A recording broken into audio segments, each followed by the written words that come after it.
अस्सलामुअलैकुम दोस्तों और साथियों, उम्मीद है आप लोग खैरियत से होंगे। आज की इस वीडियो में हम बात करेंगे एक ऐसी अलामत के बारे में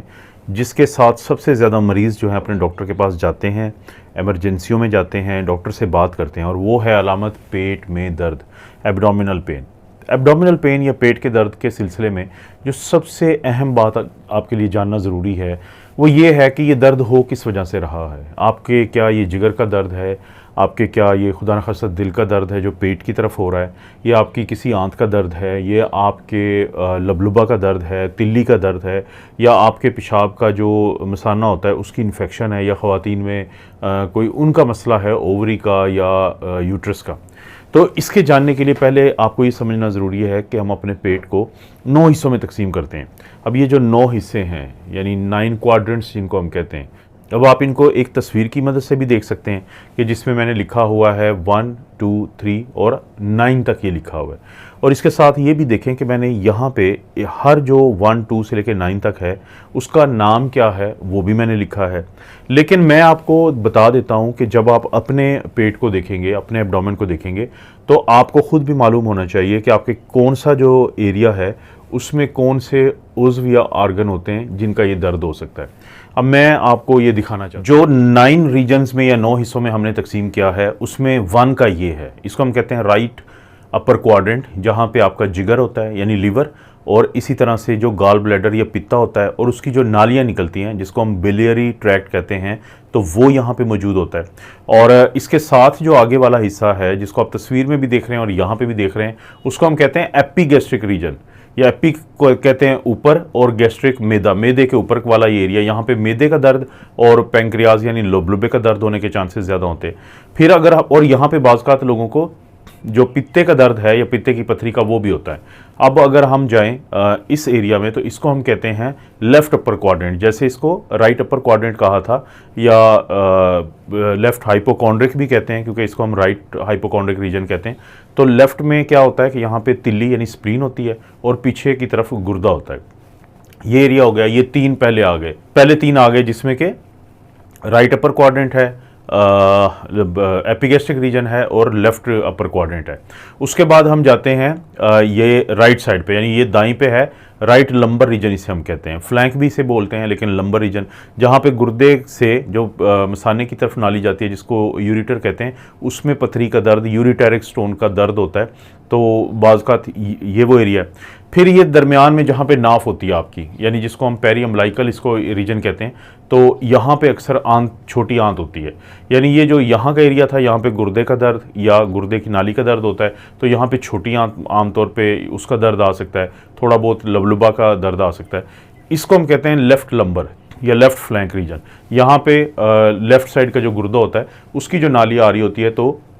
उसका दर्द भी आ सकता है। लेकिन उसी वक्त में याद रखें कि जो बड़ी आंत होती है वो ऊपर यहाँ से जाती है, इसे हम असेंडिंग कोलन कहते हैं, फिर ये ट्रांसवर्स कोलन है इस एरिया में, और फिर नीचे की तरफ आती है जिसे डिसेंडिंग कोलन कहते हैं। तो ये 6 रीजन हो गए। आखिरी 3 की अगर हम बात करें तो उसमें 3 हैं, यानी एक है जहाँ पे अपेंडिक्स का आपको दर्द होता है, इसको हम लेफ्ट लोअर क्वाड्रेंट भी कहते हैं, या लेफ्ट जो है वो आइलियक फोसा भी कहते हैं। तो यहाँ पे अक्सर लोगों को अपेंडिक्स का होता है, या फिर बाज़ अगर बड़ी आंत कोलन का कोई छोटा मोटा मसला हो तो वहाँ पे प्रॉब्लम होता है। लेकिन इसके बिल्कुल मुखालिफ जो एरिया होता है उसको हम, ये राइट था और इसको हम लेफ़्ट कहते हैं, लेफ़्ट आइलियक फोसा या लेफ़्ट जो है लोअर क्वाड्रेंट। तो यहाँ पे अक्सर बड़ों में, जो बुजुर्गों में, वो डाइवर्टिकुलाइटिस, बड़ी आंत में कुछ थैलियाँ बनती हैं तो उनका दर्द आ सकता है डाइवर्टिकुलाइटिस का। लेकिन इन दोनों के दरमियान के एरिया को सुप्राप्यूबिक भी कहते हैं और हाइपोगैस्ट्रिक भी कहते हैं। सुप्राप्यूबिक एरिया में मर्दों में मसाने की इन्फेक्शन हो सकती है, ख़वातीन में भी मसाने की भी इन्फेक्शन हो सकती है, और साथ साथ ख़वातीन में आपको जो बाकी जो जैसे कि ओवरी होती है, जो बेज़ादानी है, उसका दर्द आमतौर पे उनको जितने दोनों ही राइट और लेफ़्ट आइलिक फोसा है तो उसमें मिलता है दर्द अक्सर। लेकिन जो अगर यूट्रस में कोई प्रॉब्लम है तो उसका जो है सुप्राप्यूबिक में मिलता है, और मुख्तलिफ़ किस्म की जो इन्फेक्शन जिनको हम पेल्विक इन्फ्लेमेटरी डिजीज़ कहते हैं तो उनका भी इसी सुप्राप्यूबिक या हाइपोगैस्ट्रिक रीजन में मिलता है। तो ये 9 वो सेगमेंट्स हैं जिसके अंदर आपको पता होना चाहिए कि कौन कौन से आपके ऑर्गन्स या उज़्व मौजूद होते हैं। अब जब एक दफ़ा आपको पता चल गया कि आपके कौन से वो 9 रीजन्स हैं कि जिनके अंदर मुख्तलिफ आर्गन्स हैं और उनके मैंने आपको नाम भी बता दिए। बहुत सारे लोगों को तो देखें उन्होंने बाहर से कुछ खाना खाया या कोई पानी पिया जिसके अंदर कोई जरासीम होते हैं, तो उनको थोड़ी इन्फेक्शन हो जाती है और आंतों की इन्फेक्शन होती है, तो अक्सर लोगों को दर्द होगा अचानक और फिर उल्टियाँ या लूज मोशन शुरू हो जाएंगे। इसे गैस्ट्रोइंट्राइटिस कहते हैं, गैस्ट्रो स्टमक को कहते हैं, और इंट्राइटिस का मतलब है, इंट्राइटिस जो है वो छोटी आंत की इन्फेक्शन, तो इस एरिया की इन्फेक्शन को कहते हैं गैस्ट्रोइंट्राइटिस। और इसमें उल्टियाँ लगती हैं, लूज मोशन लगते हैं और पेट में दर्द होते हैं, और मरोट टाइप का होगा क्योंकि जहाँ पे भी किसी ऐसी जगह की इन्फेक्शन होगी का दर्द होगा, इन्फेक्शन या दर्द होगी जो कि ट्यूब होगी, तो वो फिर मरोट टाइप का होगा या कॉलिक उसको कहते हैं। बाज़ लोगों को सिर्फ मैदे का मसला बनता है, मैदे में सोजिश होगी जरासीम की वजह से या जो दर्दों वाली दवाई खाते हैं उनकी वजह से, तो जिसके बाद दर्द होता है और बाज़ का मतली आती है, इसे गैस्ट्राइटिस कहते हैं। तो ये तो हो गया आँख का। बहुत सारे लोगों को जब आंखों का पीलिया होता है और उनको राइट अपर क्वाड्रेंट जिसको कहते हैं या राइट हाइपोकॉन्ड्रिक रीजन कहते हैं, जहाँ पे जिगर था वहाँ पे दर्द होता है, तो वो दर्द किस चीज़ का हो सकता है? वो दर्द हो सकता है हेपेटाइटिस का, हो सकता है कि बाज़ का आपने बाहर से खाना खाया, हेपेटाइटिस ए हो गया, बहुत सारे लोगों को ये मसला बनता है, या किसी को अगर हेपेटाइटिस बी या सी हो या फैटी लीवर हो, तो इस तरह के जो दर्द होते हैं यहाँ पे होते हैं। और ये दर्द मुसलसल आमतौर पर रहते हैं क्योंकि जो जिगर है वो एक सॉलिड आर्गन है। इसके मुकाबले में अगर पित्ते की बात करें तो वो एक ट्यूब है, वो एक ल्यूमन है, उसका अगर दर्द होता है पथरी का तो वो कभी बढ़ेगा कभी कम होगा, जिसको कॉलिकी कहते हैं हम नेचर में। तो पित्ते की पथरी का हो तो इसे कोलीलिथाइसिस कहते हैं, और अगर पित्ते की पथरी से पित्ते से नीचे आने वाली ट्यूब जिसे बाइल डक्ट कहते हैं उसका दर्द हो तो उसको पथरी की वजह से उसे कोलिडोकोलिथाइसिस कहते हैं। और बाज़ का उसकी सोजिश की वजह से भी मसला होता है जिसे कोलिंजाइटिस कहते हैं कि जो बाइल डक्ट की इन्फेक्शन हो तो उसको कहते हैं। लेकिन अगर पित्ते की इन्फेक्शन हो जाए तो इसको कोलिसिस्टाइटिस कहते हैं। ये सारे दर्द आमतौर पर या तो आपको राइट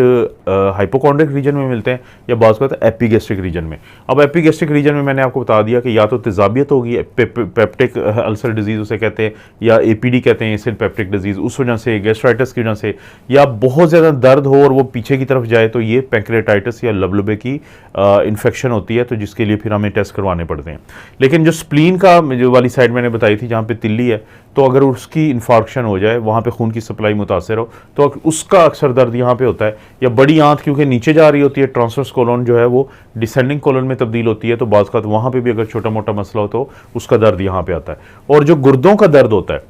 जो गुर्दों में इन्फेक्शन होती है, तो वो दर्द हमें राइट और लेफ्ट जितने भी लंबर रीजन है या फ्लैंक्स है वहाँ पे मिलता है। जैसे कि रीनल स्टोन हो गया, यूरिटेरिक स्टोन हो गया, पाइलोनेफ्राइटिस के गुर्दे की इन्फेक्शन हो गई। स्टोन जो होता है उसका जो दर्द होता है वो बहुत ज़्यादा होगा और फिर कम हो जाएगा, आपको सुकून से लेटने नहीं देगा। लेकिन अगर गुर्दे की इन्फेक्शन का होगा तो वो जो दर्द होता है उसमें वो दर्द चलता रहता है, वो उसे एकिंग पेन कहते हैं, तो वो मसला होता है। उसके साथ फिर बुखार भी हो जाता है आमतौर पर लोगों को, और सर्दी लगती है। और जो मैंने बताया था कि ये पेरी अम्बलाइकल रीजन या फोसा जो होता है, यहाँ पर आमतौर पर अपेंडिक्स का दर्द शुरू होता है, और शुरू होने के बाद वो राइट लोअर क्वाड्रेंट या राइट आइलिक फोसा जो है उसकी तरफ मुंतकिल हो जाता है। और अपेंडिक्स ध्यान में रखें कि जहाँ पे छोटी आंत आपकी बड़ी आंत के साथ यानी शामिल होती है, या छोटी आंत के बाद बड़ी आंत स्टार्ट होती है, तो उस एरिया में मौजूद होता है जिसका कोई फ़ायदा नहीं होता, लेकिन इसीलिए इसको हम कहते हैं ये एक वेस्टिजियल आर्गन है। इसमें जब पथरी आ जाए या किसी भी वजह से यहाँ पे सोजिश हो जाए, इन्फ्लेमेशन हो जाए, तो उसकी वजह से फिर जो अपेंडिक्स है इसका ये दर्द शुरू हो जाता है, जिसके लिए फौरी तौर पे डॉक्टर को दिखाना ज़रूरी होता है। वरना ये अगर फट जाए अपेंडिक्स तो फिर यही पे जो दर्द होता है ये पूरे पेट में फैल जाता है, तो जिसको हम पेरिटोनाइटिस कहते हैं कि ये एक झिल्ली होती है जो कि पेट की होती है, तो उसमें सारी सोजिश चली जाती है, जो बहुत ख़तरनाक बीमारी है। तो बहुत ज़रूरी है कि फौरी तौर पर आपने अपने डॉक्टर के साथ पास जाना है। और जो मैंने पैंक्रेटाइटिस की बात की थी, लबलबे की इन्फेक्शन की बात की थी, वो भी बड़ी ख़तरनाक चीज़ होती है, उसके लिए भी बहुत जल्दी आपने अपने डॉक्टर के पास पहुंचना है। लेफ्ट उसकी बात करें लंबर रीजन की या आइलिक फोसा की बात करें, तो उसमें भी जो दर्द होता है वो पथरी का भी हो सकता है, वो बाज़ इन्फेक्शन का भी हो सकता है, पाइलोनेफ्राइटिस का, तो उसमें भी लोगों को उल्टियाँ भी लगती हैं, शदीद दर्द होता है, कभी कम होता है कभी ज़्यादा होता है, तो ये मसला चलता रहता है। और अगर हम बात करें सुप्रा प्यूबिक जिसको हाइपोगैस्ट्रिक भी एरिया कहते हैं, तो यहाँ पे अक्सर मर्दों और ख़वातीन को यूरिन की इन्फेक्शन होती है, तो उसकी वजह से दबाव भी पड़ता है और उसकी वजह से यहाँ पे दर्द भी होता है। इसी तरह से ख़वातीन में जो एक्टोपिक प्रेगनेंसी यानी जो हमल होता है, जो यूट्रस की जगह बजाय वो फेलोपियन एक ट्यूब होती है जो ओवरी और यूट्रस को मिलाती है, तो उसमें हो सकता है, तो उसका जो दर्द होगा तो वो भी कहाँ पे होगा कि वो जो आपके दोनों राइट और लेफ़्ट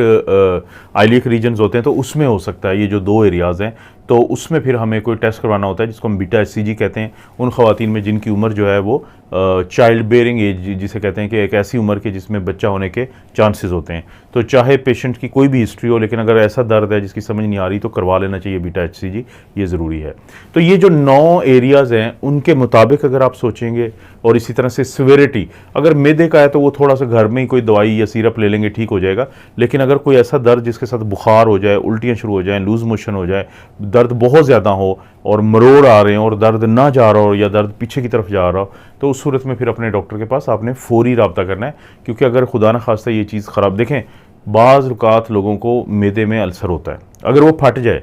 तो उसका दर्द पीछे की तरफ जा रहा होता है, अगर आप लेट हो जाएंगे तो उससे फिर ब्लीडिंग बहुत होती है, तो नुकसान हो सकता है। तो कुछ ऐसे दर्द हैं कि जिनको पहचानना ज़रूरी होता है कि उसके बाद अपने डॉक्टर से बात करें। और एक और अहम बात मैं आप लोगों से शेयर करना चाहूँगा कि बाज़ का जब लोगों को दर्द होता है और वो दर्द के साथ चलते फिरते हैं या कोई एक्टिविटी करते हैं, जैसे बच्चों को हम आमतौर पे कहते हैं कि अच्छा दर्द हो रहा है, आप थोड़ी सी उछल कूद करो, अगर उससे दर्द बढ़ता है, इसको हम टेंडरनेस कहते हैं, या खांसी करने से या कोई एक्टिविटी से, तो ये एक ख़तरनाक अलामत होती है। इसे सर्जिकल पेन कहते हैं, सर्जिकल एब्डोमेन कहते हैं। तो फिर हम कहते हैं कि सर्जन को एक दफ़ा दिखा लें कि खुदा न खास्ता ये कोई ऐसी तो नहीं है मसला कि जिसके लिए सर्जरी की ज़रूरत होती है। आमतौर पर क्या टेस्टों की ज़रूरत होती है अगर किसी को पेट में दर्द है, तो उसके लिए हमें ज़रूरत होती है कि जैसे हम एक अल्ट्रासाउंड करवा लेते हैं। एक अल्ट्रासाउंड पे पता चल जाता है कि पित्ते की पथरी तो नहीं है, या कहीं गुर्दे की पथरी तो नहीं है, या फिर कहीं पे जिगर का कोई सोजिश का मसला तो नहीं है, इस तरह की, और लबलबा जो है उसकी इन्फ्लेमेशन तो नहीं है। इन चीज़ों का पता चलता है। और इसी तरह से फिर हम एक एक्सरे करवाते हैं। एक्सरे होता है एब्डोमेन का इरेक्ट और सुपाइन के लेट के और खड़ा होके, ताकि अगर कहीं पे छोटी आंत में बंदिश है, स्मॉल बावल ऑब्स्ट्रक्शन है किसी भी वजह से, जो एक जिसकी वजह से पेट में दर्द होता है और कब्ज़ होती है और उल्टियाँ आती है, और तो उस चीज़ का पता चलता है। इसी तरह से फिर हम एक टेस्ट करवाते हैं जिसको हम CBC कंप्लीट ब्लड काउंट कहते हैं। उसमें हमें पता चलता है कि किसी में अगर इन्फेक्शन है, कि WBC बढ़ा हुआ है, तो उसका पता चल जाता है। और अगर किसी की प्लेटलेट्स कम होती हैं वो एक लंबी बात है, लेकिन अगर किसी के जिगर का पुराना मसला, लेकिन इसी के साथ हम CRP करवाते हैं जिसको हम सी रिएक्टिव प्रोटीन कहते हैं। और सी रिएक्टिव प्रोटीन हमें क्या बताती है, इन्फ्लेमेशन के कहीं ना कहीं पे सोजिश है, तो हमें कुछ अंदाज़ा हो जाता है। हमने अल्ट्रासाउंड करवाया, हमने एक्सरे करवाया, जो करवाई जा सकते हैं चीज़ें, हमने CBC और CRP हम करवा सकते हैं। अगर फिर भी समझ ना आए तो फिर हम जाते हैं CT एब्डोमेन की तरफ, जो CT स्कैन होता है, जो एक्सरे की एक टेक्नोलॉजी है लेकिन बहुत चीज़ों को बता देता है। तो CT scan is a very important test, ये देखने के लिए कि खुदा ना खास्ता कहीं पे जो पेट है, एब्डोमेन है, जिसमें इतने कुछ ऑर्गन हैं, तो उनमें से किसका मसला हो सकता है। और बहुत सारे लोग जो फिर भी तशखीस ना हो, लेकिन हमें शक पड़े कि हो सकता है कि पित्ते की जो नाली आती है नीचे, बाइल डक्ट, तो उसमें कुछ मसला हो सकता है। तो फिर एक हम MRCP करते हैं। ये MRI की एक टेक्नोलॉजी है जिसमें कि मैग्नेटिक रेजोनेंस कोलेंजियो पेंक्रियाटोग्राफी, कोलेंजियो कहते हैं बाइल डक्ट को, पेंक्रियाटो कहते हैं कि जो बाइल डक्ट नीचे आके, तो पेंक्रियास जो होता है लोलवा उसकी नाली के साथ मिलके खुलती है छोटी आंत में, ग्राफी कहते हैं तस्वीर को। तो ये किया जा सकता है। और बाज़ औक़ात ERCP भी एक किया जाता है कि जिसमें डॉक्टर जो एंडोस्कोपी करते हैं, मैदे में जो खुराक वाली नाली में जो एक कैमरा डालते हैं, तो उसकी मदद से फिर आगे जो आपकी बाइल डक्ट है उसमें एक नाली डाली जाती है, और ये देखा जाता है कि, और कैमरा भी डाला, अल्ट्रासाउंड किया जा सकता है, तो देखा जाता है कि वहाँ पे कोई स्टोन तो ऐसा नहीं फंसा हुआ। और बहुत सारे लोग जिनको मैदे का अल्सर होता है, जिनको मैदे में कोई मसला होता है, जिनको मैदे की तेज़ाबियत का प्रॉब्लम होता है, मैदे से कोई ब्लीडिंग का डर होता है, उनका हम एक और टेस्ट करते हैं जिसको हम कहते हैं एंडोस्कोपी, कि हम कैमरा डालते हैं उनकी खुराक की नाली में और उनके मैदे में देखने के लिए कि ज़ख़म तो नहीं बना हुआ, क्योंकि बहुत सारे लोगों को जो है वो दर्द है मैदे का होता है। अब आखिर में मैं बात करूंगा कि जो मैदे का दर्द है, क्या वो दिल की वजह से भी हो सकता है? बिल्कुल ही, वो दिल की वजह से, अटैक की वजह से भी हो सकता है, वो नमूनिया की वजह से भी हो सकता है। जो दोनों ये राइट और लेफ्ट हाइपोकॉन्ड्रिक रीजन है या अपर क्वाड्रेंट है, तो वहाँ पर जो दर्द होता है बाज़ का, तो वो जो नमूनिया होता है फेफड़ों के नीचे वाली साइड का, जिसे बेजल नमूनिया कहते हैं, तो वो उसका दर्द भी वहाँ पे आ सकता है। और इसी तरह से जो हमारे एपिगैस्ट्रिक रीजन, जो मैंने बताया था कि नंबर 2 पे जो एरिया आता है, जो आप देख भी रहे हैं, अगर इसका दर्द भी, यहाँ पे होने वाला दर्द बाज़ का, तो अगर किसी को घबराहट है बहुत ज़्यादा, उसको स्वेटिंग हो रही है, उसको बेचैनी हो रही है, ये दर्द हो रहा है, या फिर वो ख़वातीन हैं या बूढ़े लोग हैं या शुगर के मरीज़ हैं, तो दिल की जो नीचे वाली दीवार, जिसको इन्फीरियर वॉल कहते हैं, तो उसका दर्द आमतौर पे एपिगैस्ट्रिक रीजन में भी आ सकता है। तो बड़ी दफ़ा हमने ऐसे लोग देखे हैं जो बहुत दिनों से लोग अस्पतालों में हस्पताल चेंज कर रहे होते हैं कि हमें यहाँ का दर्द नहीं जा रहा। तो जब हम उनकी ECG करवाते हैं तो पता चलता है कि इनको तो दिल का अटैक चल रहा था इतने दिनों से, एक सिर्फ ECG ईसीजी करवा ली जाए और कोई सीनियर डॉक्टर देख ले तो इस चीज़ का पता चल सकता है। इसी तरह से हम यूरिन रूटीन एग्जामिनेशन करवाते हैं जिनको लोअर ये जो एरिया था हाइपोगैस्ट्रिक रीजन जिसे कहते हैं या सुप्रा प्यूबिक रीजन जिसे कहते हैं, तो वहाँ का दर्द चल रहा हो तो हम यूरिन का रूटीन एग्जामिनेशन करवा लेते हैं और यूरिन कल्चर सेंसिटिविटी करवा लेते हैं। तो उसमें एक तो इन्फेक्शन का पता चलता है और बाज़ लोग जिनको पथरी का दर्द होता है, क्योंकि पथरी का दर्द भी अल्ट्रासाउंड से भी पकड़ा जा सकता है और एक एक्सरे होता है जिसको KUB किया कहा जाता है, उससे भी पकड़ा जा सकता है, और CT स्कैन एक की KUB होता है। KUB का मतलब होता है किडनी, यूरेटर और ब्लैडर। कि किडनी गुर्दा है जो ऊपर है, यूरेटर नीचे वो जो पेशाब की थैली और गुर्दे के दरमियान की नाली है उसको यूरेटर कहते हैं, और ब्लैडर आपको पता है कि पेशाब की थैली को कहते हैं, तो उससे पकड़ा जा सकता है। यानी ये टेस्ट हैं, आपने डॉक्टर को बताना है कितनी शिद्दत का दर्द है, कब से दर्द है, किस एरिया में दर्द है। डॉक्टर पूरी हिस्ट्री लेगा, फिर आपसे एग्जामिनेशन आपका करेगा, आपको मुआयना करेगा, फिर वो देखेगा कि कहाँ कहाँ पे उसको लगता है कि ये को जिस एरिया में है उसमें वो देखेगा कि कौन से ये ऑर्गन का हो सकता है। ये छोटी आंत का है, बड़ी आंत का है, ये पित्ते का है, ये मसाने का है, ये ओवरी का है, ये यूट्रस का है, ये तिल्ली का है, स्प्लीन का है, ये जिगर का है, ये जिगर से निकलने वाली नालियों का है, ये पित्ते का है, तो और मैदे का है। तो जो जैसे उसके दिमाग में जो चीज़ आएगी उसके मुताबिक वो आपको टेस्ट बताएंगे। और जब एक दफ़ा, क्योंकि पेन एब्डोमेन एक अलामत है, एक बीमारी नहीं है, फिर उसको पकड़ के मैं बार बार आपको कहूँगा कि अक्सर लोगों को तो एब्डोमिनल पेन होता है बगैर किसी वजह के, कोई बाहर से चीज़ खा ली, वो अब हज़म नहीं हो रही तो वो ठीक हो जाना चाहिए 1 से 2 दिन में। लेकिन अगर वो दर्द बहुत शिद्दत से हो या बहुत ज़्यादा तंग करे या उसके साथ एसोसिएटेड सिम्टम हो, उल्टियाँ हो, मोशन हो और फीवर हो और पेट में बहुत शदीद दर्द हो, तो फौरी डॉक्टर के पास जाएं। डॉक्टर को आपसे बहुत ज़्यादा पता है, डॉक्टर को आपके मोहल्ले के जितने भी अक्लमंद लोग हैं जो आपको फक्की का कह के आपको फक्की करवाते हैं, तो उनसे बहुत ज़्यादा पता है। उनके पास चले जाएं उस सूरत में, तो उससे कम से कम तशखीस टाइम पे हो जाती है। ये उम्मीद है आपको पेन एब्डोमेन की कुछ तो समझ आई होगी, और आपको पता है इस चैनल पर इस तरह की वीडियोस मिलती रहती है। वीडियो को लाइक करें, चैनल को सब्सक्राइब करें। कोई भी वीडियो अच्छी लगती है तो दोस्तों रिश्तेदारों से शेयर करने के लिए नीचे ऑप्शन उसको ज़रूर इस्तेमाल करें। आप अपना और अपनी फैमिली का ख्याल रखें। अल्लाह ताला आपको और आपकी फैमिली को हर किस्म की बुराई, बीमारी और आजमाइश से महफूज रखें।